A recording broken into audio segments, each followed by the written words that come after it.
Hello guys, I'm here with my first upload. What if Naruto had Storm release? Creators link is in the description.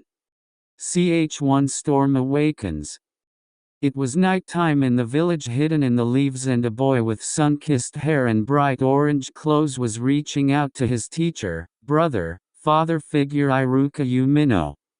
Why? Because a giant shuriken was flying towards him, about to pierce his chest.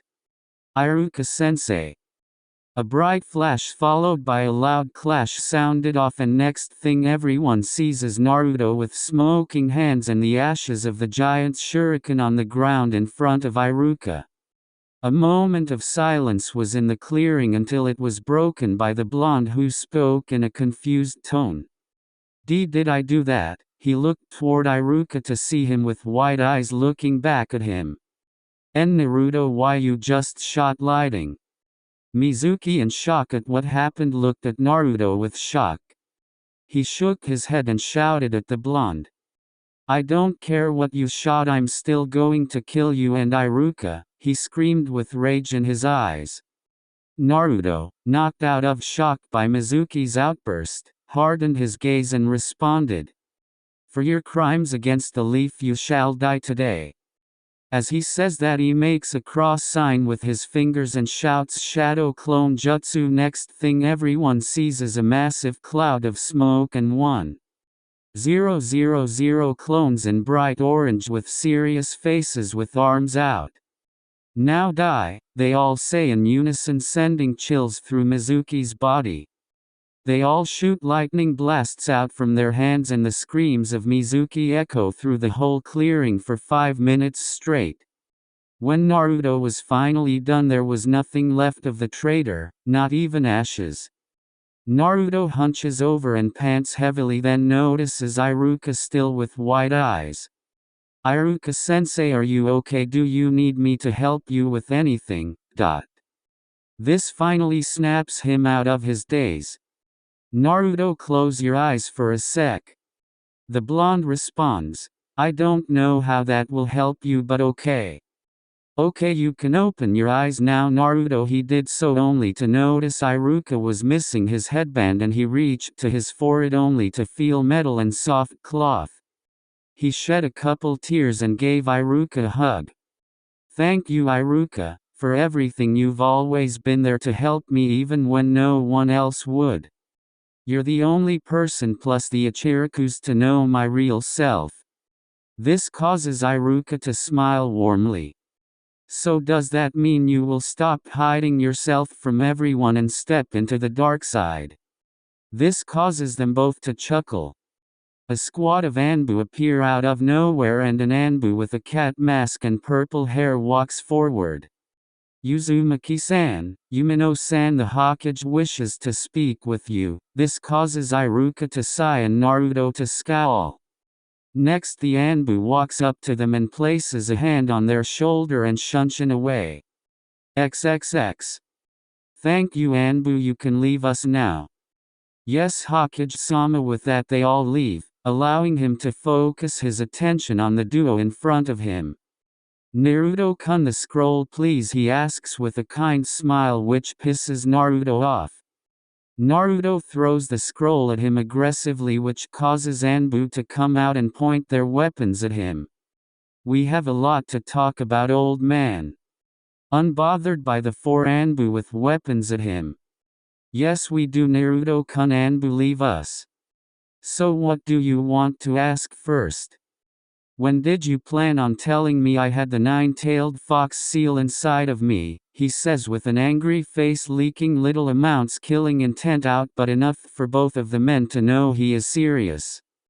Hiruzen Sarutobi was an old man who has seen 2 wars along with the nine-tailed fox, but yet a child of only 12 has made him nervous with just his look that reminded him of another red-haired woman who gave him the same look. He could have sworn he saw a ghostly image of her behind the boy, but he shook it off. "Naruto-kun, I was going to tell you when you were 16 or a chunin," he responded in a straight tone. This causes Naruto to release a low growl.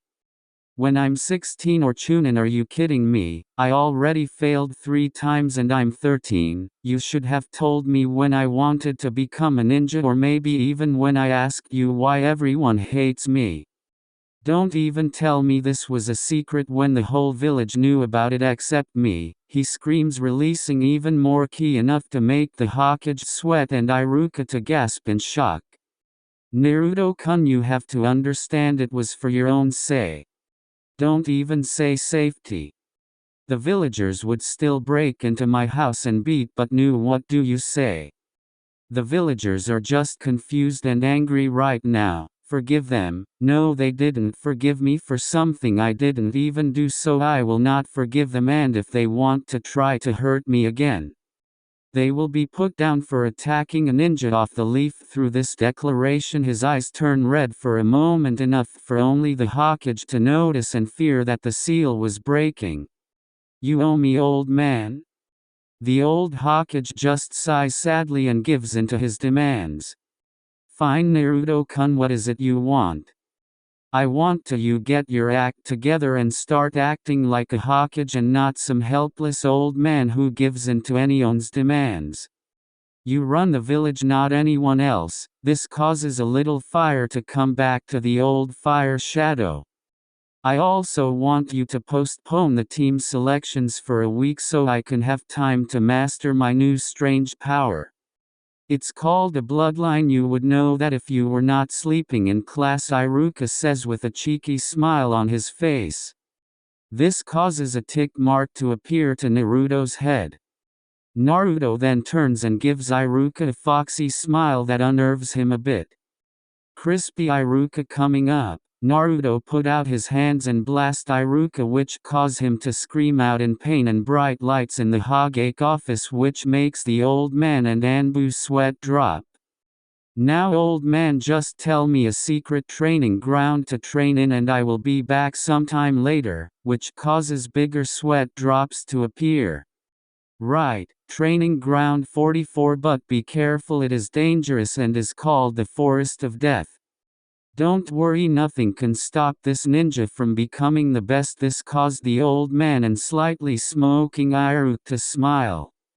Well, off I go to see this forest, he shouts, jumping out the window in nothing but his orange pants. A tick mark appears on the old man's head. I hope this does not become a habit of his like someone else I know.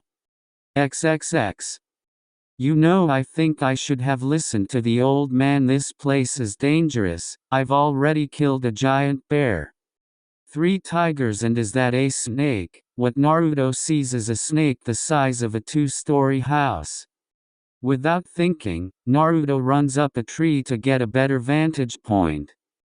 And indeed, what he sees is a giant brown snake with black diamonds going down its back and yellow eyes that scream bad vibes. But if there is one thing, Naruto is a coward. He is not, so he makes a cross sign with his fingers and shouts, Shadow Clone Jutsu.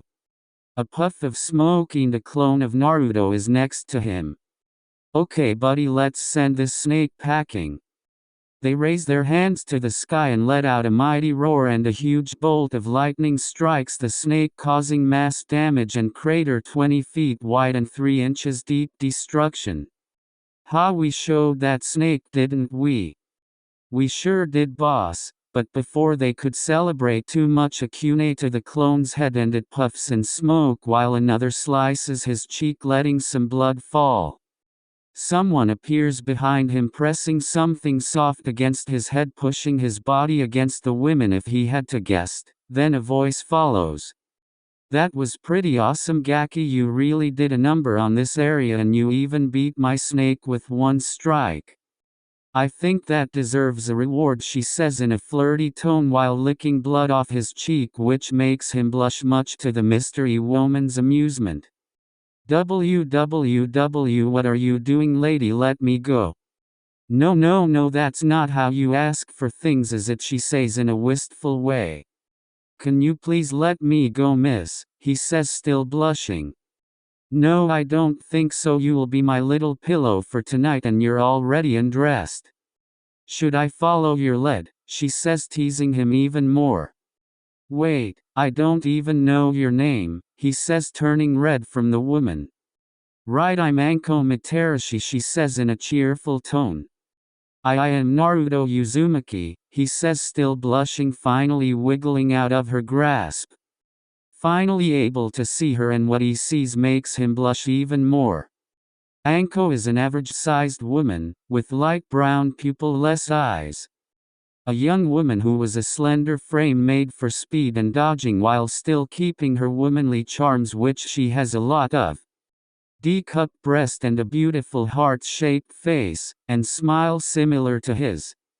Beautiful, Naruto whispers out in shock of what he sees, which causes Anko to blush. Naruto turns around red-faced, embarrassed at himself for saying that out loud. Anko, in shock, a 13-year-old she just met, gave her a more heartfelt compliment than the village has in years.